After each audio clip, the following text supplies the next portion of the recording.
বন্ধুরা আজকে তোমাদের এমন 3টি ম্যাজিক ট্রিক দেখাবো যা তোমরা এর আগে কখনোই দেখোনি।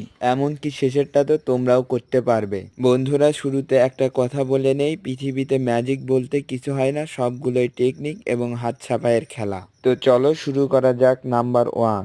বন্ধুরা তোমরা হয়তো ভাবছো ছেলেটি তার হাত কেটে ফেলছে, কিন্তু না বন্ধুরা, তোমরা একটু পরে সত্যটা জানতে পারবে। আসল কারসাজি তার শুরুর মধ্যেই ছিল। নাম্বার 2। তোমরা এই ছেলেটার হাতে একটা কার্ড দেখতে পাচ্ছ, যেটা তুড়ি মেরেই সে কালার পরিবর্তন করে দেয়, কিন্তু আসল সত্য তো এই কার্ডের ভিতরেই লুকিয়ে ছিল। নাম্বার 3। ভিডিওতে লাইক এবং চ্যানেলে সাবস্ক্রাইব করে দিয়ে রিমিক্সের উপর ক্লিক করে ট্যাপ করে ধরে রাখলেই এমনটি ম্যাজিক তোমরাও করতে পারবে।